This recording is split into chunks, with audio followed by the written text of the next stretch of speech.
Aujourd'hui, dans Bref de tapis, on parle du yoga en ligne. Que ce soit sur YouTube, sur Zoom, dans les lives Facebook ou Instagram, les cours de yoga en ligne explosent. Aujourd'hui, je vous partage les risques que je vois à pratiquer le yoga en ligne, les avantages que je vois également à pratiquer le yoga en ligne dans le cadre des astuces pour pratiquer le yoga à la maison en toute sécurité. Je vous donnerai également quelques conseils pour vous y mettre si vous avez envie de passer le pas du yoga en ligne. Bienvenue dans Bref de tapis, le podcast de l'alchimie des corps. Ce podcast est pour ceux qui pratiquent le yoga à la maison ou en studio et qui souhaitent progresser sans se blesser, que vous soyez débutant ou non. Je m'appelle Marion et j'enseigne le yoga à Albi, dans mon studio et également en ligne. Tous les premiers et troisièmes dimanches du mois, je vous partage dans ce podcast des réflexions sur l'aspect postural du yoga, des astuces pour pratiquer à la maison en sécurité, des exercices d'autocorrection dans les postures de yoga et des anecdotes un peu plus personnelles. Allons-y! Si vous avez envie de faire du yoga avec moi en ligne pour appliquer les conseils que je donne dans ce podcast, je vous invite à découvrir la médiathèque de l'alchimie des corps. Il s'agit de ma plateforme de cours de yoga en ligne qui contient des cours de Hatha Yoga, de Yin Yoga, d'antidouleur chronique, méthode Bernadette de Gasquet, de Vinyasa Yoga. Il y en a pour tous les niveaux, pour toutes les durées. Il y a des cours de 10 minutes à 1h30, de débutants à confirmés. J'y donne également des conseils techniques où je décortique les postures et je vous explique comment adapter les postures à vos capacités, à vos besoins. Il y a une nouvelle vidéo toutes les semaines. Et la bonne nouvelle, c'est qu'il y a 7 jours d'essai gratuits pour tester la médiathèque de l'alchimie des corps. Rendez-vous dans les notes de l'épisode pour trouver le lien pour commencer vos 7 jours d'essai gratuits à la médiathèque de l'alchimie des corps. Je voudrais commencer cet épisode de podcast par quelques témoignages. Nous parlons donc aujourd'hui des cours en ligne, des cours de yoga en ligne, que ce soit des cours sur Zoom, des cours sur la chaîne YouTube.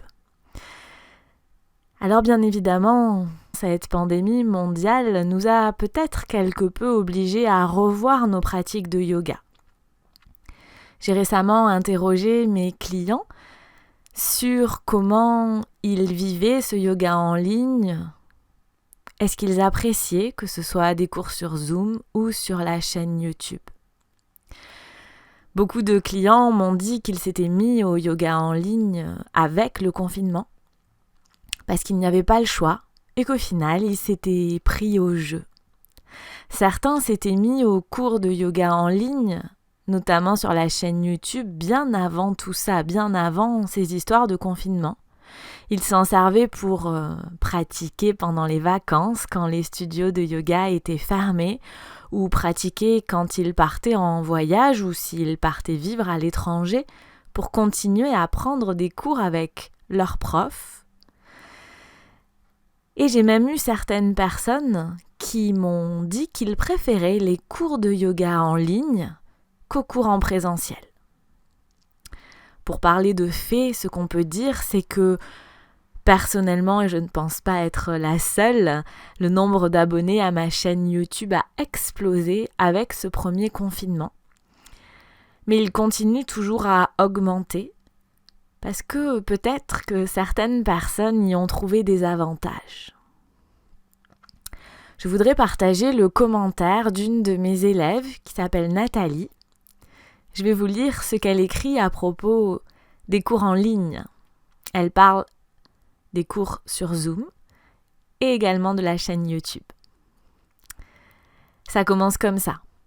Évidemment, je préférerais des cours comme avant. Mais ces cours en visio sont un excellent compromis. Et tu es toujours présente pour nous reprendre corriger une posture. J'ai l'impression de progresser et surtout de continuer à me faire du bien. Et du coup, j'essaie même de faire 2 cours par semaine, alors que je n'aurais pas réussi à faire ça avec des cours classiques. Merci Marion. Fin de citation. Après ce témoignage, j'aimerais vous partager le mien. Parce que bien évidemment, quand on décide de créer une chaîne YouTube comme je l'ai fait en 2016, c'est bien souvent parce qu'on a suivi des cours avec d'autres profs de yoga sur YouTube et que ça nous a plu. Et c'est complètement mon cas. Alors comment je m'y suis mis ?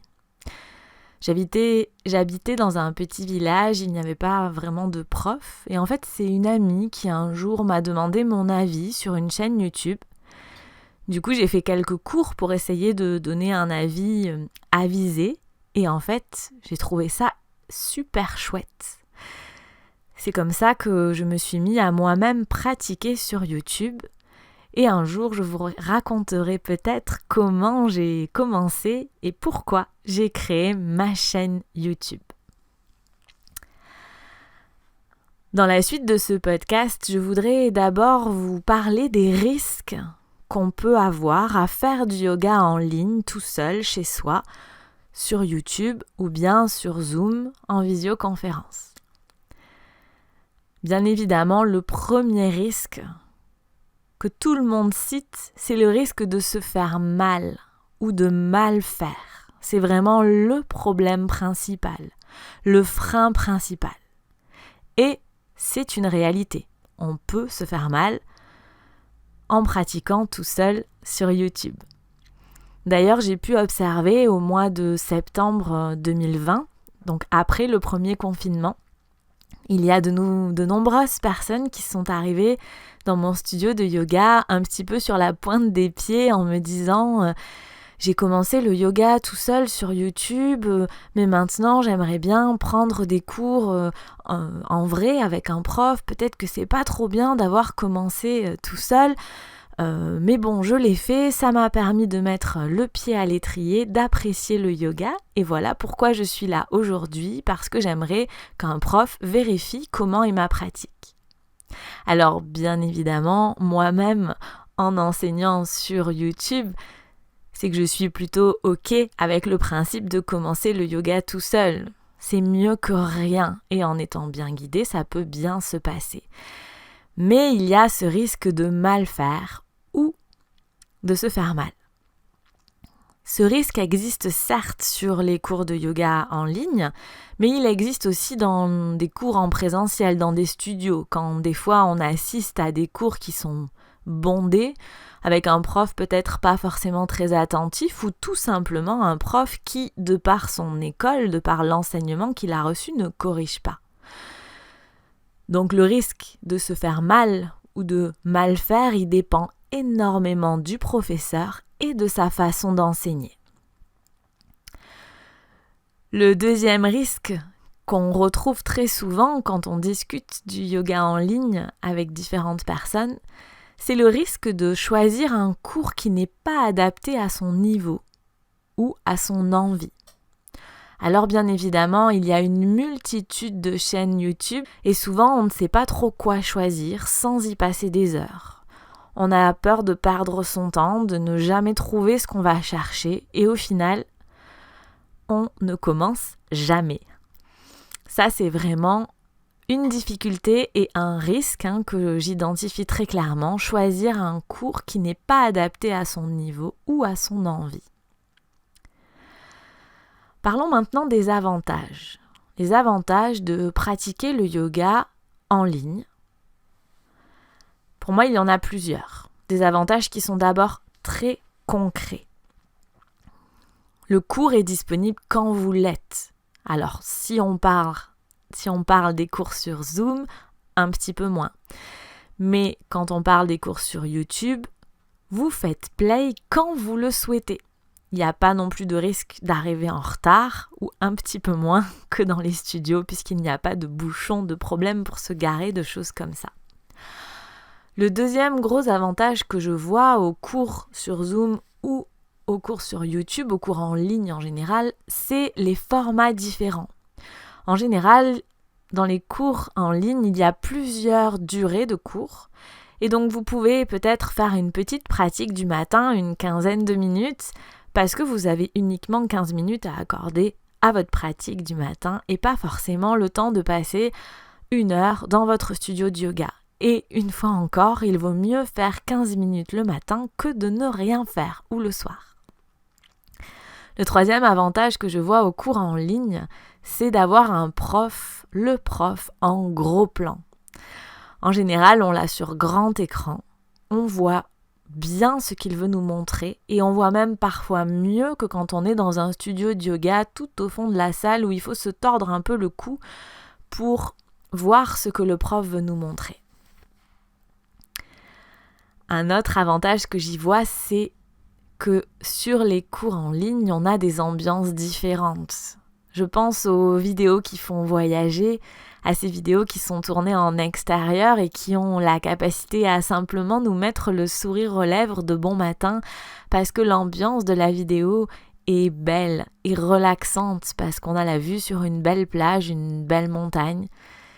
Et ça, c'est parfois très appréciable et ça nous met déjà dans l'ambiance du yoga, ça nous fait déjà du bien. Un autre avantage que j'y vois, c'est la possibilité de répondre à votre problématique du moment. Si vous avez besoin d'un cours pour mieux gérer vos émotions, pour ouvrir vos hanches, pour assouplir l'arrière de vos jambes, il y a une possibilité que sur une chaîne YouTube, vous trouviez un cours de yoga qui répond à ce besoin spécifique. Ce qui n'est pas toujours le cas quand on va en studio, où en général on va prendre un cours de hatha, un cours de yin, un cours de yoga dynamique, un cours de yoga doux, mais il n'y a pas toujours une thématique en particulier. Et donc ça peut être intéressant pour répondre à vos besoins du moment, vraiment adapter le yoga à vos besoins du moment. Un autre avantage que j'y vois, c'est la possibilité d'installer une pratique régulière. En effet, les chaînes YouTube notamment et les cours sur Zoom sont vraiment un bon soutien pour faire du yoga régulièrement, peut-être plusieurs fois par semaine. C'est vraiment ce qu'on peut observer et ce que les gens témoignent, moi la première. Alors la grande question dans tout ça, c'est comment je commence les cours en ligne. Bien évidemment, le point numéro 1, c'est de trouver un prof qui vous convienne. Souvent, quand on apprécie un cours de yoga, on apprécie le prof, sa façon d'enseigner, sa technicité. Et donc, l'essentiel, c'est de trouver un prof qui vous convienne. C'est vraiment important et parfois pas facile. Si votre blocage principal, c'est la peur de vous faire mal, il est important de choisir un prof qui prend le temps d'expliquer les postures, un prof qui a de l'expérience, qui a une certaine habitude. Quand on a de l'expérience, en tant que prof de yoga, on sait où sont les difficultés des élèves, on n'a pas besoin de les voir, on sait classiquement que dans cette posture, tout le monde va faire ça ou va mettre cette position du corps dans telle position qui n'est pas bonne. Quand on a de l'expérience, on sait aussi quoi vous demander de vérifier pour vous mettre en sécurité. On va vous dire attention, vérifiez dans cette posture que vos 2 hanches sont bien au même niveau. Sinon, vous risquez de vous faire mal au dos. On a plein de petites astuces comme ça pour vous mettre en sécurité. On sait aussi ce qui marche, ce qui ne marche pas avec tel ou tel accessoire. On sait vous dire prenez tel accessoire pour simplifier la posture. Si vous avez, par exemple, comme on a pu le faire dans des épisodes précédents de Brève de tapis, si vous avez le dos rond dans cette posture, dans la posture de la pince debout, prenez des briques, mettez-les sous vos mains et voyez ce qui se passe. Et bien évidemment, quand on a la chance de pouvoir suivre des cours en live, des cours sur Zoom, quand on peut voir nos élèves et que vous pouvez voir le prof en direct, là c'est vraiment Un gros avantage pour nous puisqu'on peut vous corriger si vous avez bien réglé votre caméra, bien évidemment. Corriger par Zoom, c'est complètement possible. Je voudrais partager le témoignage d'un autre élève qui m'a écrit, donc je ne vais pas communiquer son prénom puisque c'était un message privé, qui m'a écrit à l'issue d'un des stages du dimanche que j'organise. Donc tous les premiers et deuxièmes dimanches du mois, j'organise des stages à thème. Et donc avec la pandémie, ils étaient en ligne. Ils sont toujours, à l'heure où j'enregistre, en ligne. Et donc cette personne, qui est un monsieur, m'a envoyé ce témoignage. Ça commence comme ça. Je me suis inscrite à des cours en ligne et même si c'est bien, on est plus dans la démonstration que la pratique. Je sais, ce n'est pas facile en visio, mais j'ai bien apprécié pendant ton stage d'être corrigée sur certaines postures que je ne connaissais pas ou que je ne faisais pas bien. Pour moi, c'est le meilleur moyen de progresser. Fin de citation. Voilà, c'est pas moi qui le dis, ce sont les élèves et donc on arrive à progresser, on arrive à vous corriger, vous élèves, même sur les pratiques sur Zoom. Je fais un petit clin d'œil à 2 autres élèves que j'ai en cours particulier, que j'ai eu longtemps sur Zoom, en cours particulier pendant le confinement, qui disaient « Oh, mais même par Zoom, tu vois tout !» C'est mon métier, ça s'apprend. Donc, pour commencer, si vous avez cette envie de commencer le yoga en ligne, avant tout, essayez de trouver un prof qui vous convient, qui prend le temps d'expliquer correctement les postures si votre blocage principal, c'est la peur de se faire mal. Le deuxième conseil que je vous donnerai, c'est d'écouter les recommandations de vos amis. Vos amis, en général, ont les mêmes centres d'intérêt que vous. Et donc, si ça match avec un prof pour eux, il y a de bonnes chances pour que ça matche pour vous. C'est vraiment le principe du bouche à oreille et ça vaut le coup quand un ami vous dit « Tiens, j'ai fait telle vidéo YouTube, j'ai découvert tel prof, peut-être que ça pourrait t'intéresser, tentez-le » ou posez des questions autour de vous pour dire « Toi, est-ce que tu fais du yoga ?» Parce que parfois, les gens n'osent pas dire qu'ils font du yoga en ligne de peur qu'on les juge, justement en disant « Mais tu vas mal faire ». Donc peut-être poser des questions autour de vous pour savoir si il y a des conseils qui pourraient vous être donnés par vos amis, peut-être des noms de chaînes YouTube ou de profs. Le troisième conseil que j'ai à vous apporter, c'est de commencer absolument par des cours de niveau débutant. Quand vous avez trouvé un prof qui semble vous convenir, peut-être qui vous a été recommandé, même si vous pratiquez le yoga depuis longtemps, commencez par des cours débutants pour évaluer le niveau. Vous vous rendrez compte déjà de son enseignement en prenant moins de risques de vous blesser et ça vous permettra d'évaluer si avec ce prof il vaut mieux faire un niveau débutant, intermédiaire, confirmé ou très avancé. Souvent on a le réflexe de se dire non mais ça fait plusieurs années que je fais du yoga, je ne suis pas débutant, mais pour commencer un cours, pour se faire une idée sur une chaîne YouTube, vraiment commencez par des cours débutants. Et ensuite, le dernier conseil qui est peut-être le plus précieux que j'ai à vous donner si vous décidez de passer le pas des cours en ligne, c'est de vous écouter dans votre pratique. Bien évidemment, ce conseil est valable également en studio. Quand vous pratiquez avec un prof en vrai, s'écouter dans sa pratique, c'est vital. Si l'enchaînement va trop vite, l'avantage d'être en ligne, je mets sur pause, je relâche, je me mets en enfant qui s'étire ou je m'allonge au sol pour calmer mon souffle, pour prendre mon temps. Si je n'ai pas envie de mettre pause, je saute des postures si ça va trop vite. Je n'hésite pas, c'est pas grave. Si c'est trop dur, j'apprends à utiliser des accessoires pour aller moins loin. Et je me respecte. Si j'ai mal dans une posture, si la douleur est presque insupportable, je me dois de sortir de la posture.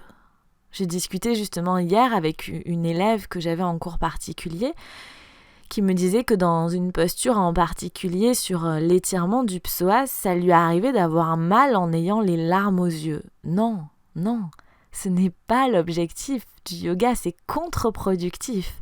On peut sentir un étirement, sentir que ça travaille, mais il n'est pas acceptable d'avoir une douleur qui fait mal quand on fait du yoga. C'est qu'on va trop loin, que ce soit avec un cours en vrai ou un cours en ligne. Donc apprenez vraiment à respecter votre corps. Votre professeur n'est pas dans votre corps, il ne peut pas savoir jusqu'où vous pouvez aller. Le danger quand on suit des chaînes YouTube, c'est qu'on ne connaît pas le passé du prof. Il y a de nombreux profs qui sont anciennement gymnastes ou qui ont fait beaucoup de danse et qui ont beaucoup de souplesse dans le corps, et donc on se dit que l'objectif, l'idée, c'est de faire la même posture que ce qu'on voit à l'écran. Mais non, l'idée, l'objectif, c'est de trouver la juste posture, celle qui vous convient à vous, celle dans laquelle vous pouvez respirer, que vous sentez que ça travaille, mais sans tirer trop, sans vous blesser. Il y a vraiment une différence entre la douleur qui travaille et la douleur qui fait mal. Donc, vraiment, écoutez-vous. Si vous avez envie d'aller plus loin, si vous avez envie de tenter le yoga sur YouTube, peut-être de passer le pas, je vous conseille de commencer avec, pourquoi pas, une vidéo de ma chaîne, qui est donc un niveau débutant, qui s'appelle « Commencer le yoga matinal ».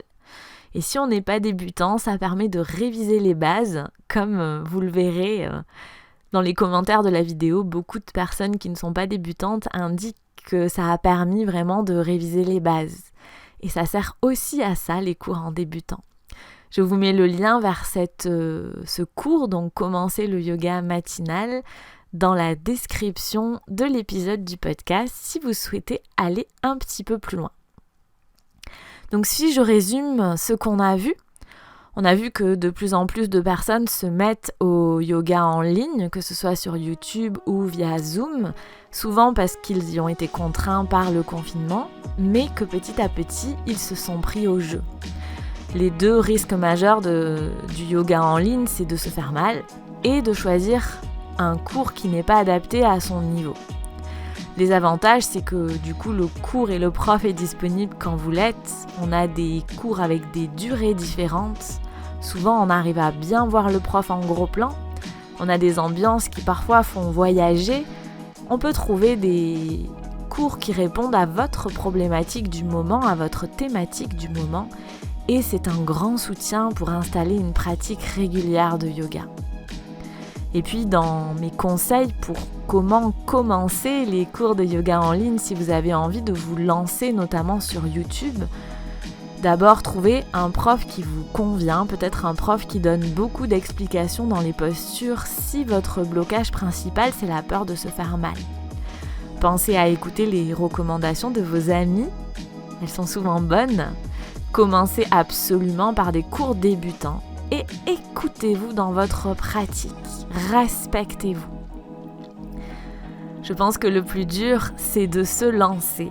Et si vous avez été déçu, si vous avez déjà essayé les cours sur YouTube et que vous avez été déçu, changez de prof. Essayez une autre chaîne, mais peut-être essayez parce que les avantages sont nombreux. Si vous avez envie de faire du yoga avec moi en ligne pour appliquer les conseils que je donne dans ce podcast, je vous invite à découvrir la médiathèque de l'Alchimie des corps. Il s'agit de ma plateforme de cours de yoga en ligne qui contient des cours de Hatha Yoga, de Yin Yoga, d'antidouleur chronique, méthode Bernadette de Gasquet, de Vinyasa Yoga. Il y en a pour tous les niveaux, pour toutes les durées. Il y a des cours de 10 minutes à 1h30, de débutants à confirmés. J'y donne également des conseils techniques où je décortique les postures et je vous explique comment adapter les postures à vos capacités, à vos besoins. Il y a une nouvelle vidéo toutes les semaines. Et la bonne nouvelle, c'est qu'il y a 7 jours d'essai gratuits pour tester la médiathèque de l'Alchimie des corps. Rendez-vous dans les notes de l'épisode pour trouver le lien pour commencer vos 7 jours d'essai gratuits à la médiathèque de l'Alchimie des corps. Dans le prochain épisode de ce podcast, je vous proposerai quelque chose d'un petit peu plus personnel. Je vous parlerai un petit peu plus de moi et de ma pratique de yoga, notamment de ce que j'ai pu vivre en Inde. Je ne vous en dis pas plus. Rendez-vous donc dans 15 jours vendredi pour un nouvel épisode de Brève de tapis. Merci pour votre écoute.